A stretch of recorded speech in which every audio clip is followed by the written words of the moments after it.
Welcome to the Stahls Heat Press for Profit podcast, a show designed for people who are trying to make it in their heat print hustle.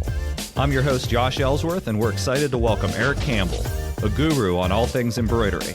Erich has quite the rap sheet. He writes like a boss, shares advice like a teacher, and has a point of view that is informed by real-life experiences. Erich, it's great to have you. Can you spend a minute or two telling our listeners about who you are and your journey in this world of decorated apparel?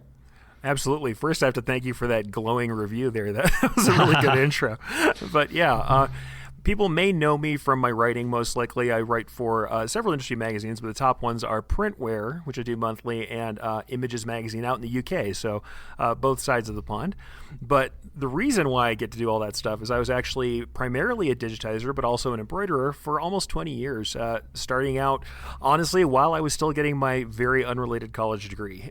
And throughout that time, I actually not only did digitize and do quite a lot of embroidery and e-commerce while I was working, I also wrote and taught, starting out with blogging for the people over at Stitches in about 2006. So that's really where I have come from. Lots of digitizing, art prep, and embroidery, but have continued on to do education at trade shows, education through the magazines, online education as well, and am continuing to do so now. Awesome. So before we get too deep, I'd like to give our listeners a quick overview about the show in case this is your first episode. The format is simple. We host casual conversations with apparel decorators and thought leaders like Erich, trade ideas, talk through successes and challenges, all while allowing you to listen in hopes that you'll come away with insight that can help you grow your business. So Erich, our topic today is about adding a heat press to an embroidery business. But before we get there, with all of those things that you've done in your history and that you continue to do, one of the questions I have is, what keeps you motivated? Well, it keeps me motivated, I think, honestly, because I've been very open to sharing this whole time. When I first started out, there was this idea that there were industry secrets that you just shouldn't share. And when I first kind of was blogging and telling everybody all these technical things about digitizing embroidery, I actually had some pushback. But I remember very distinctly when I started, I had to teach myself. I was pretty much in a corner as an operator. I found a digitizing system under a dust cover and asked what it was. And from then on, within about 3 months, I was in full production. And I did that without anybody helping me along, which meant a lot of trial and error and late nights and pain. And going from that remembrance and having all these people asking for questions who I know if I can just give them 5 minutes of my time, I can save them weeks of trial and error. I stay motivated because that continues to be the case. And I don't always see the kind of education that is technical and kind of breaks things down to that atomic level that I like to, that gets people, on the ground so they can work for themselves. So with that in mind, I stay really active in social media. I stay active in the trade show scene. And I get questions all the time. So it's easy to stay motivated when people keep asking. Yeah, no kidding. And I think so, really when you see the advice helping somebody, which I'm sure I know customers, customer after customer that have been helped through the educational efforts, whether that's through the columns or you host a podcast and participate on many podcasts yourself. So you're out there in a lot of different places, and that's really cool. That you continue to do that. Well, I think it's vital. I mean, any of us who get tagged with industry veteran, which, by the way, that hurts. I don't feel that old yet, guys. But yeah, whenever you get tagged with that, you're like, it doesn't just have to mean, I'm some old guy who's still hanging around the business. It means, hey, I'm somebody who's had some experience that can help someone come up. And if we can bring up that next generation correctly, then we increase the value of what we're doing and we actually make our entire industry better. Yeah, that's a good point. And I think just to go down that path for a second is you have quite a bit of what do you want to call influencers out there in the market now, and with the rise of social media and all of these different ways that people can publish content. There's a lot of bad information out there. But there's also a lot of information of people that are pretty well informed and even sharing that advice in a more organic way. And coming up through the ranks. So I think it's always nice when you can inspire and people can learn from your content. And as an industry veteran, right, we have a challenge to stay relevant, but you can continue to pass it on and see it keep on giving many times over. Well, on top of it, it's like I learn new things every day. I really do. And I know everybody says that, oh, you learn something new every day. No, seriously, I learn so much from the people who are coming up and don't have the same kind of standardization that we do in production. They start to do new techniques and they have new ideas about marketing. And going out to the trade shows and doing this stuff in the open and social media means I get a constant stream of people who are new and fresh with their different perspectives and points of view to talk to. And a lot of the time I bring them in, I try and get them in front of people and to try and condense what they're doing into something that other people can learn from too. And in that way, I kind of have kept away just becoming kind of that stodgy guy who says, go back and do it the way we used to do it. I think it's the worst reason to do anything is because that's how it's always been done. Yeah, frankly, it's just boring after a while, right? Absolutely. I've written a lot of articles. I don't want to write the same articles every time. I get tired of it too, guys. Good. So to frame our conversation, I'd like to first get some insight on running an embroidery business, because Sure. I know that's the background at which you're coming at through heat printing and what that can really do for a business. You mentioned something there about standardization in production and production processes. Do you see that as being one of the top challenges any decoration business faces? I think so. And I think embroiderers frequently, I'm seeing more and more people coming out of the cottage home industry and people who really love it as a creative art. And because of that, they come into things either without a lot of production experience where they're not doing mass production, or honestly, they have trouble with the business side, pricing. Things like that. It's really incredibly hard for them to get the handle around pricing and to make it actually, instead of saying the old tired thing we've always heard, which is like 99 cents or a dollar per 1,000 stitches. That doesn't work everywhere and in every context, and it cuts away a lot of what you can do with pricing on value. That's probably one of the chief things. But then production processes, yeah, absolutely. Managing information actually is really hard for folks. Doing quotes, keeping the information going, and marketing and sales. All of that, the business side of it is really where things suffer because they're already into the creative side of it pretty frequently. Great. There's a lot that you said there that I'd like to dive a little deeper into and Sure. unpack. Let me start with the pricing conversation, because you're right. Price per 1,000 stitches is the age-old way, and you still see that a lot out there in a lot of shops. So what is your approach to pricing that you're recommending? Usually you can still work with price per 1,000 stitches as a way to get your baseline, but you have to take into account what I call the minimum to maintain when I teach this. And that is the actual minimum, not only to maintain your shop, which everybody says, the break-even number, all the outgoing stuff that you have in your costs and your overhead, but also the minimum to maintain yourself as the chief worker, especially if you're a solopreneur, or the workers that you have involved, the labor that you have involved. You have to have that as a baseline and then look at profit before you ever start pricing. If you're not pricing for profit from the get, then you're missing something on running a business. I mean, it's fine if you want to make yourself kind of a place to do embroidery that pays for itself. There's nothing wrong with that as a success condition for your company, but if you want more than that, you need to know that stuff ahead of time. You have to be able to maintain yourself in a normal wage, a normal lifestyle, and you have to be able to cover all your overhead and then get a little bit of profit in, or there's really no point to what we're doing in the business sphere. So for me, it's more about doing time studies, knowing what those costs are, but also understanding that beyond that, there's pricing by value. One of the chief things I always tell people, there's a story from my days in printing and embroidery, of course, where we sold blanks, and I mean literal blank garments, no decoration on them. They usually would cost a customer $6, and one of our customers sold them for $60, and the only difference was cents of a neck print with their particular logo in the neck, and it was packaged nicely because it was going into a boutique. So $6, $60, absolutely the same shirt. That has to do a lot more with context and the way they were selling it than it has to do with the garment. You don't always have to have labor or materials pinned to the price. They don't have to be locked together. And if there's anything about pricing I'd like people to understand is that no matter how you're pricing, it doesn't have to be more input to get more price out of it. Mm-hmm. Yeah, I love that. So making sure that we're not cutting ourselves short on what the market can command is a great every tip. time somebody tells me I couldn't charge that, I usually ask them if they've tried, and no one has.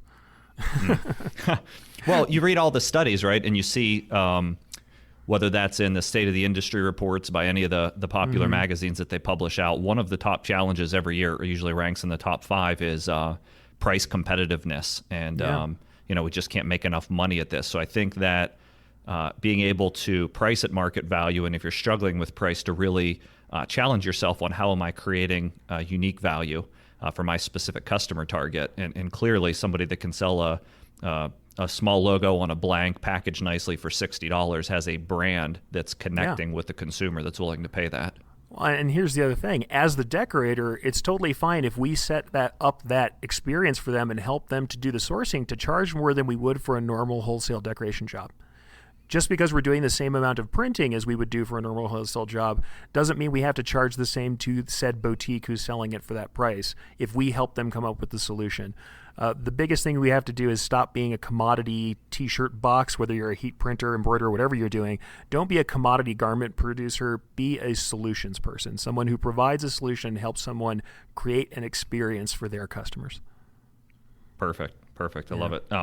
So that's great information, and we could spend hours there, I'm sure. For sure. But I want to make sure we get through all of the little nuggets of advice that undoubtedly you'll have to share with our listeners. So that's a little bit on some of the challenges, especially coming from the cottage industry that I like the word solopreneur. Did I say that correctly? Solopreneur. You'll hear a couple of those that I say a lot. Solopreneur, or the other one is prosumer, which is the equipment that's for the consumer level equipment that is now approaching professional levels of production.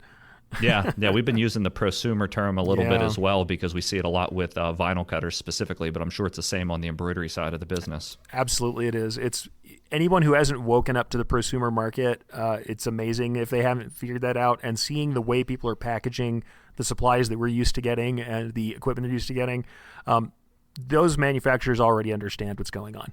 So if we don't get it, we're going to miss something. Okay, excellent.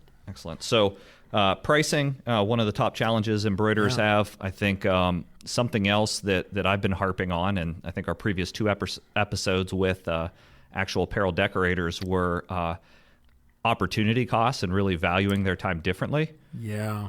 Do you see that a lot where maybe a decorator is consuming themselves on the production side of the business and really not able to move past the level that they're at and plateau at a certain point? Oh, absolutely. Like I said, especially with embroidery, so many people like to do the embroidery that they forget to work on the business instead of in the business. And I'm sure you've actually heard that probably on the cast.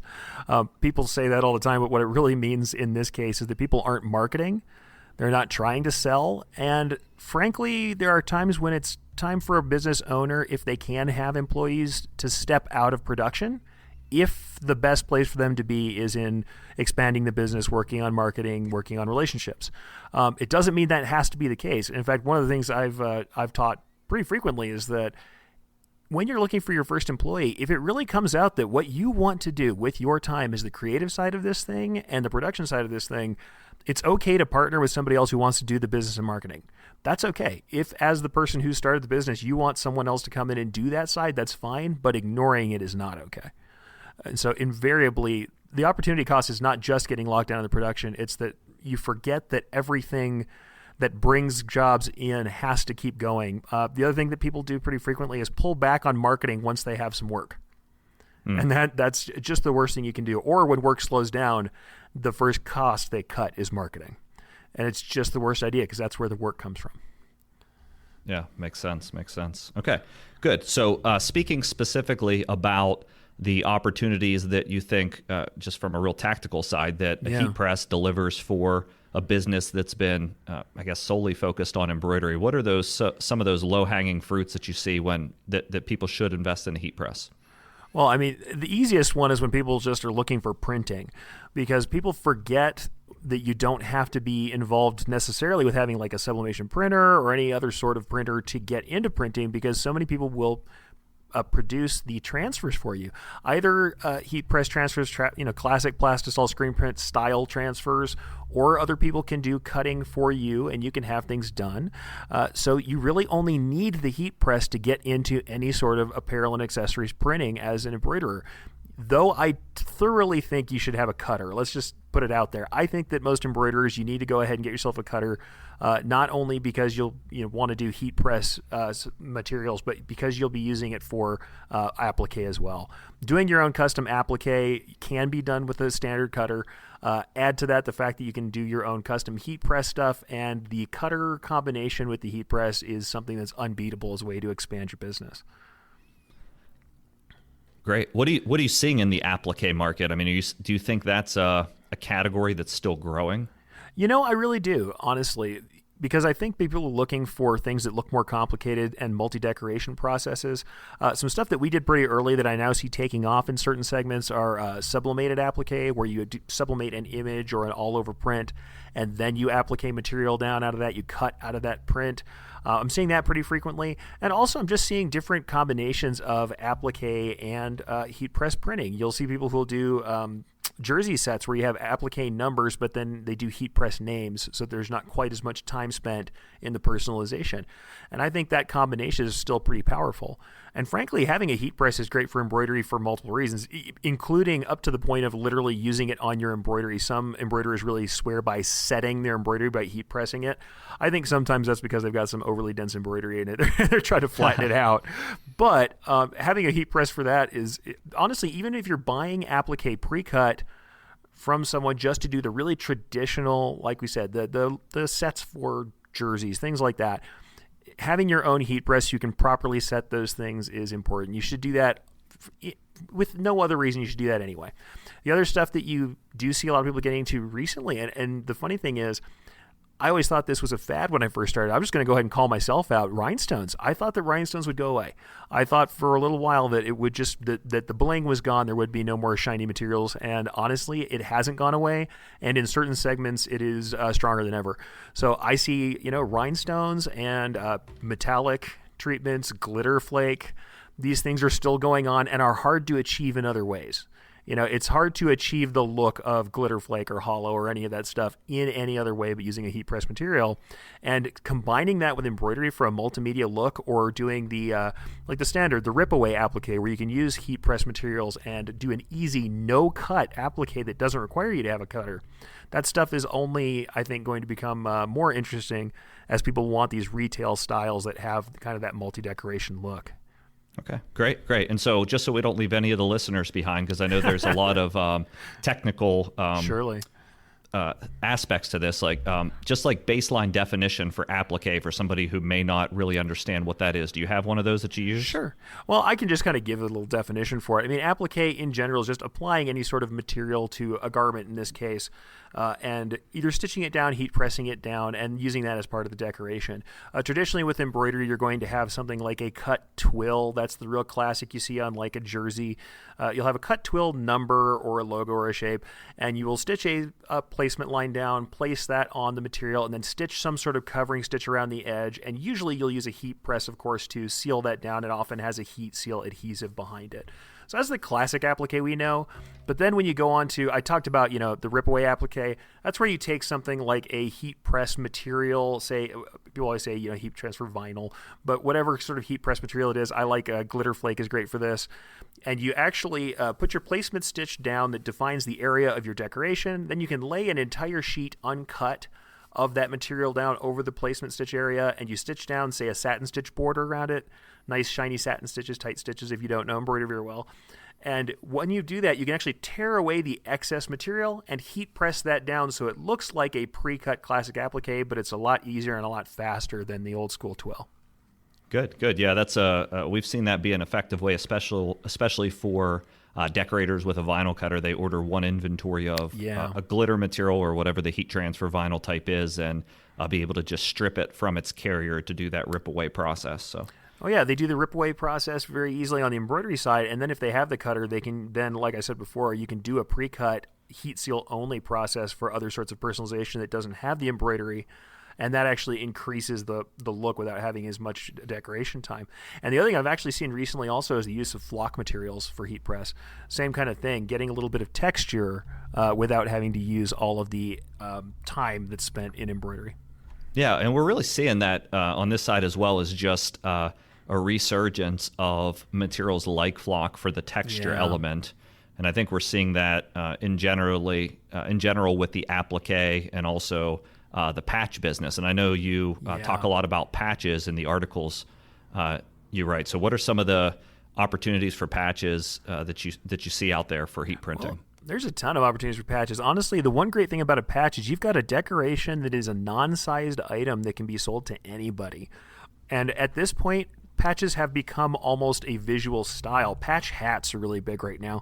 And you can produce these patches for anybody. So it's anything from business to sports, anywhere around the board. Patches are going to be easy to sell.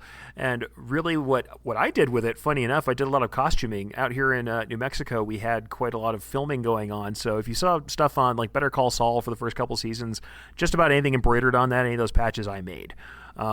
And so we did a lot of costuming. That was cool for movie production.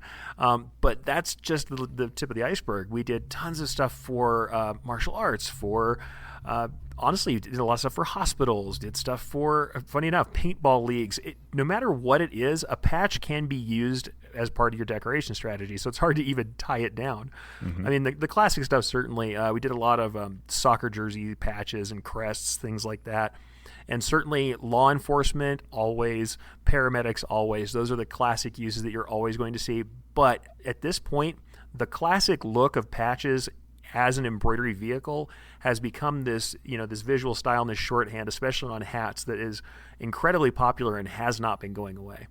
And so honestly, anybody who has a cutter and a press and an embroidery machine can make patches quite easily that compete with the look and the style of a commercially made patch from a patch creating, for an actual patch business. There are these large companies that make patches and that's all they do. You can make a very fine finished patch with an embroidery machine these days, and it's not that difficult, even though it's a bit more time consuming than the big boys who have it all sorted out to a science. Great. So there's a couple other things. So we've talked a lot about Sure. The opportunities with a heat press for an embroidery business, whether that's the ability to do screen printing on a press, to be able to do applique techniques and Sure. mixed media and patches, and the list goes on and on and on, the importance of a vinyl cutter. So I kind of want to flip it because a lot of our audience, this is the Heat Press for Profit podcast. They're owners of heat presses, and they are debating whether or not embroidery is a good growth plan for equipment in their business. So what would you say to a heat printer that's considering embroidery? Certainly the first thing, I am going to give them a little caution because embroidery is not going to be quite as plug and play as heat press or any of the other printing methods, I would say. There is a lot to understand. However, part of the thing that people get hung up on with embroidery is thinking that they're going to have to digitize and provide their own art. I'm going to suggest, despite the fact that I am a digitizer and was an in-house digitizer, that there are tons of embroiderers who don't have to do that and don't ever do that. They always contract that out. So first and foremost, don't let that freak you out. Having customization and lettering software is really where your bread and butter is as a beginner. You don't need to go there. But I will say that embroidery has, all this time, stood the test of time. It still is a really desirable process. When you're talking about something that has durability and texture, the things that we talked about even in the heat press world, nothing really beats embroidery, especially when you're talking about personalization. From very early on, we can understand embroidery as the thing you do to put a name over someone's pocket.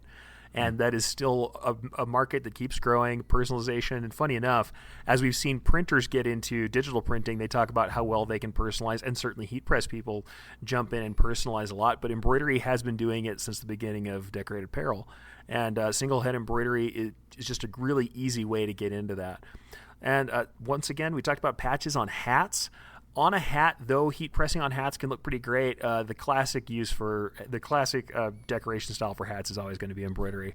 And I would really suggest, if someone's primary market has to do with doing hats as part of their apparel mix, embroidery is really the way to go for that, especially when you look at things like 3D foam and other applications that just really can't be done any other way. Great. And as far as, and I know I usually try to stay away from brands as it comes to a heat press because it can be a little bit self-promoting, but having an embroidery expert on the line, where would you recommend somebody start if they're looking for a commercially viable single-head embroidery machine? Now, honestly, I'm going to stay away from brands as well, but with a little bit of education on what I think people should look for. Great. The thing is, people jump in and say, okay, this brand, that brand are the best. Certainly, if you look at the top 3 brands that commercial people will tell you to buy, and it's easy to find them, any commercial embroidery group, people will tell you what the top 3 brands are, usually coming out of Japan. Japan and Germany, those are the 3 brands you're going to hear all the time. However, the thing is, they may not be equally good for every person because of things like getting out techs. Embroidery machines have to be serviced, and with fair regularity. It's not constant, but especially if something goes wrong on your embroidery machine, you break. There's a common part called a reciprocator you can break by running your embroidery foot into the hoop. if you're not willing to take that head off and fix that yourself, and you don't need to learn that kind of stuff, you're going to have an embroidery tech out to your location to work on that machine. If you don't have techs in your area or don't have one close to you, you're either going to have to get on a service sweep with someone else where a tech travels through an area to fix things, or you're going to have to fly a tech out to work on your machine. So part of that cost of ownership really has to be about how hard is it to get a tech out and how much is it going to cost me. And that's something I think you can ask somebody who's representing a machine to you to tell you. You should ask that. Also, it depends on the support. There's official and unofficial support when you're talking about embroidery machines, both the support and the learning that you can get from the manufacturer. And I'll call this unofficial support. It's really the community that surrounds it. Are there people out there using these machines who know how to use them that you can access? Do they have user groups? Are there friendly places for you to get quick answers when you can't just get a call in the middle of the night?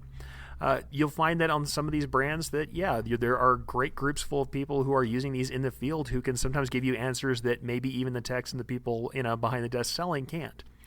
So really, it's about looking for what your total cost of ownership is going to be in the machine.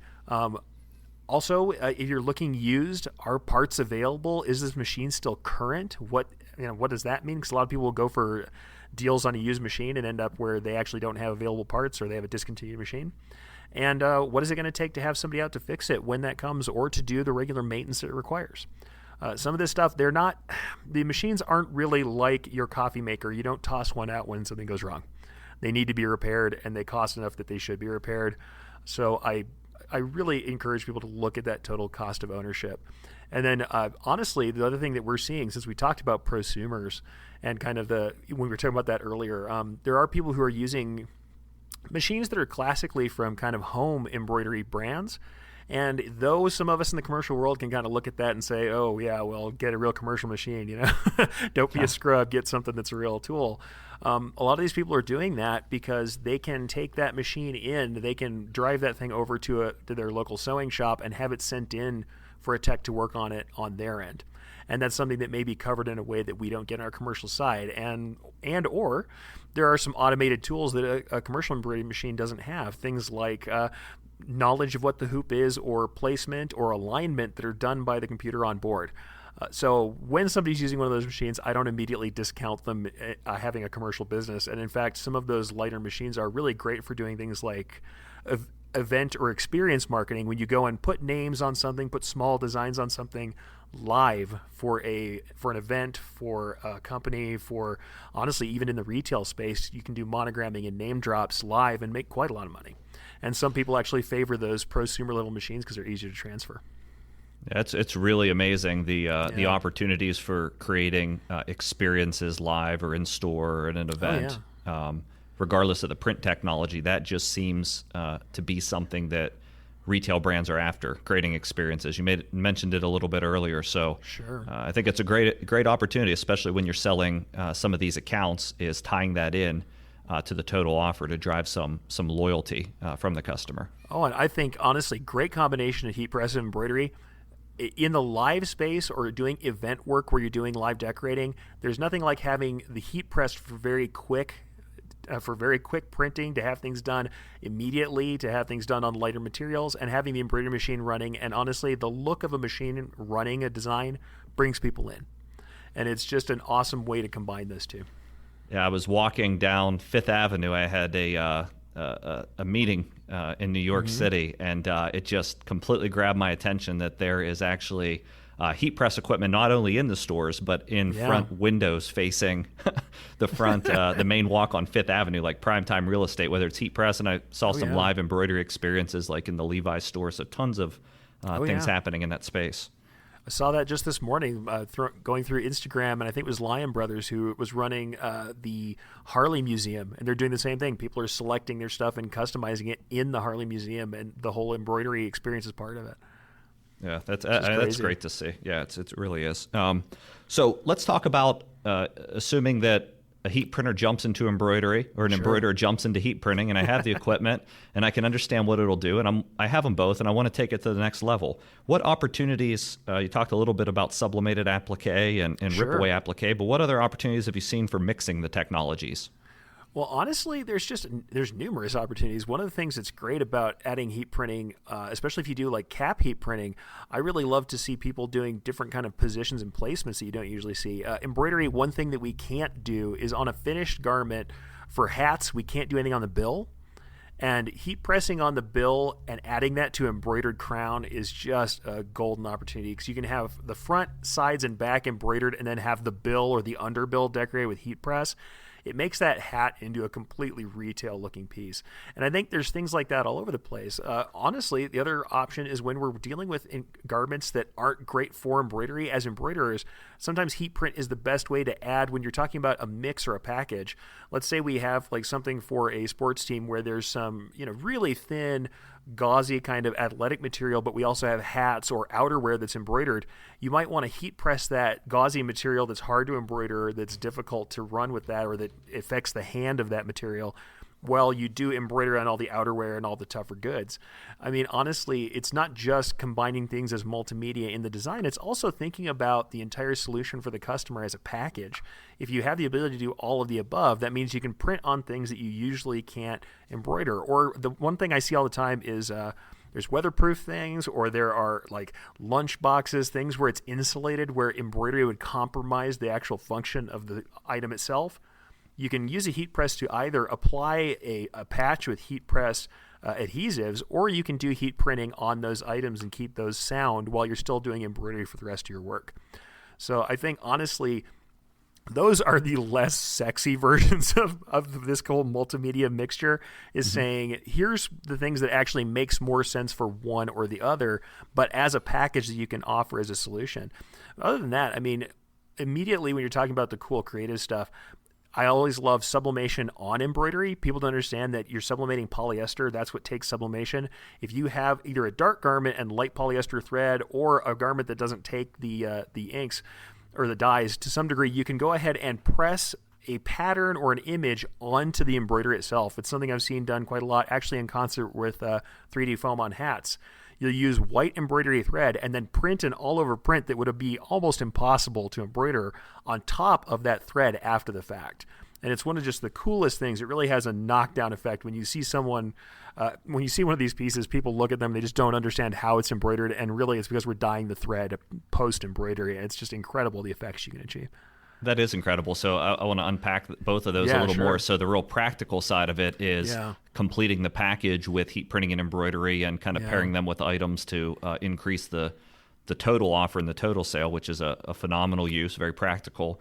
And then from the creative side, being able to post-sublimate threads, especially on 3D embroideries and headwear. And just to follow up on our last conversation, I could really see a cool use for that in a on-site printing space. Oh, yeah.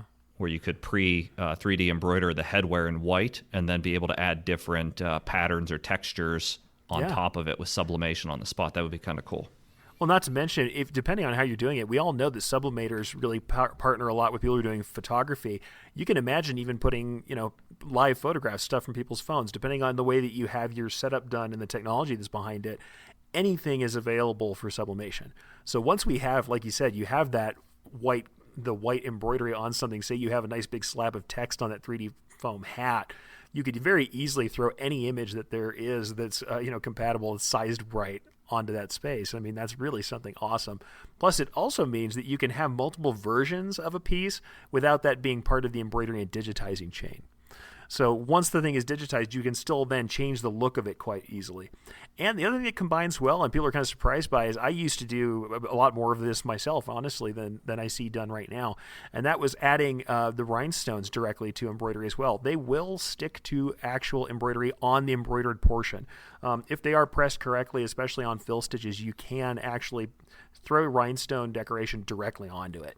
And there's nothing like that it looks very much like a hand-beaded look. So people in fashion or home decor might actually find that a heat press is more useful than they expected. Great. So I know you write a lot. We've spoken a lot about embroidery and heat printing, and we mixed in a little bit of sublimation in there with the ability to print sublimation, which is a pretty easy add for people. Yeah. Are there any other common peripheral print technologies that you see an ideal shop having access to if they were to say, what's next? Well, I mean, certainly you can go from there into digital printing, especially if you're doing small run and you've managed to get kind of the high margin, small run, high customization model. That's really easy to go to. Certainly, that's something I like to see people do.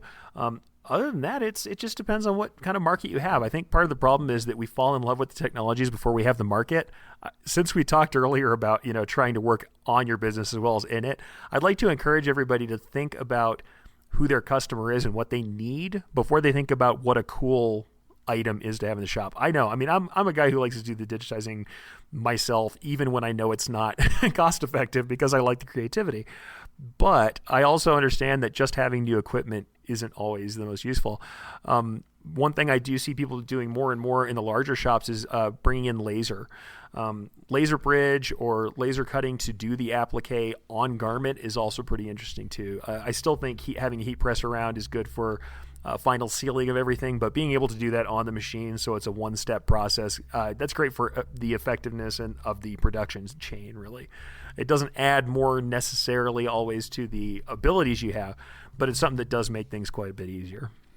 Good tips. So the idea that I know Field of Dreams is coming back out, the idea of, or if you build it, they will come, does not work when it comes to investing in print technology. Well, except for the fact that, they built the field to bring out the baseball players of the past. They didn't build a basketball court.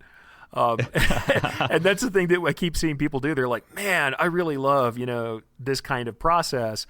And they buy into the process without thinking, is this what my people need? Like right now, I would love right now to have a chenille machine. I have no reason to have a chenille embroidery machine. I have zero reason. Do I want one? Yes, I do. Am I going to buy one for, a shop if they don't do the kind of work a chenille machine needs? Absolutely not. You got to think about who you're selling to, or at the very least, develop that market before you get in. Yeah, totally agree. Start lean and make sure you have a clear understanding of your customer or your customers, as I like to say, because you should be working on multiple verticals and really specializing for each customer before you start going crazy with technology investments and overhead. Well, that's why I love starting with a heat press on top of your embroidery machine.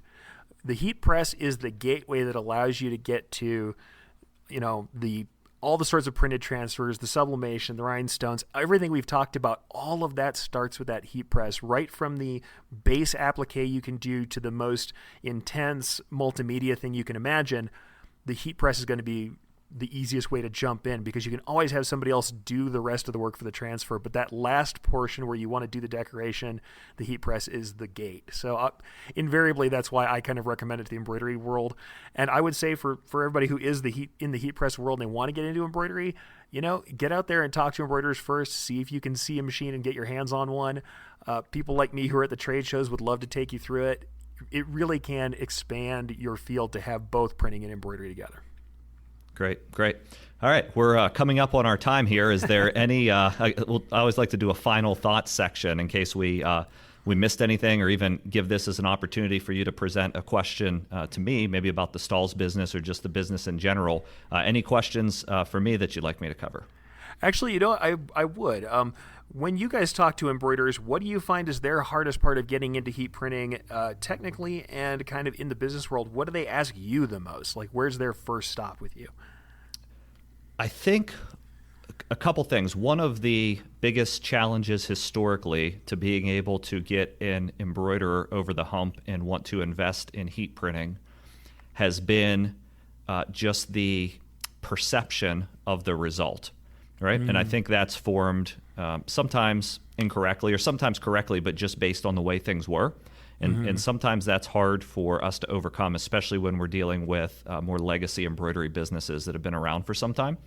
And everybody loves embroidery. It's a high perceived value. I do think it's an elite decoration method. And so I think that that's one of the biggest challenges for people to get over. They can reason with it that this is a way I can do screen printing with a screen printed transfer. And that's a pretty easy connect because most embroiderers I talk to get asked for screen printing or outsourcing screen printing. But I think when it comes to the heat transfer vinyl, so to speak, I'm doing quotes over here, and all of the other products, is it going to stay on, stick, and stay? I'd say that's the biggest hurdle for embroiderers to believe and overcome. I'd like to reach out to embroiderers and say, for the folks who've been around a while, do you realize that the materials that are out there now are not the materials that were there back in the day? the feel and the look of things is a lot different, and you can print on more things than you can imagine. So, and that's from experience, folks. So if you need social proof, there's some social proof. Yeah, and most of the embroiders that are even looking at new equipment investment, typically it's because their embroidery is at capacity. Yeah. And I think just investing in more embroidery machines is the strategy. But as you know, with the cost, it can get pretty expensive as far as scaling that up to produce a multitude of items. Oh, absolutely. And honestly, I really want to second the fact that you talked about the elite nature or the high perceived value in embroidery. I find that one of the reasons when I have talked to quite a few heat printers who come by and take my classes at the trade shows trying to just get their head around what embroidery is, it really is about higher end markets. When they go into like a high end golfing establishment, something like that, that was actually something that I've heard several times, or they just want to do higher end business to business garments. That classic left chest on a really high end sport shirt is something that's hard to beat. So I would say, definitely look into that. It's not, despite the fact that I gave you the idea that it's a little technical, you can get a formula that makes it work, and there are people out there to help you learn. Yeah, one of our top customer types are embroiderers, which means that heat printing and embroidery works as a great combination. And we have on our Heat Press for Profit Facebook group, which you're on, we have heat printers all the time asking about embroidery as the next move, and we recommend it as long as they understand the customer, they have the business to be able to invest in it. I think it's a great technology and one that's completely different than heat printing, and they complement each other well. Yeah, that's the best thing about it, I think, is really this is the chocolate and peanut butter for me of the decoration industry. These are two great tastes that taste great together. There's no customer that wouldn't benefit from having both of them in their mix as far as what you're offering. And I think that with more and more people wanting to go to this, one-stop shop that has everything they need, this is the easiest way, the least costly way to make that happen for your decoration shop. Awesome. Well, Erich, I want to thank you so much for joining us today. I had a blast talking with you for 40 minutes or so. That was great. Thank you for having me on. Good. And this is such a fun topic and a helpful one as well. So we hope you as a listener found something that can impact your business. And that does it for today's episode. If you'd like to ask follow-up questions, just look for our show conversation thread over at our Heat Press for Profit Facebook group, where you can network and share ideas with thousands of businesses aiming to make a profit with heat printing and embroidery, just like you.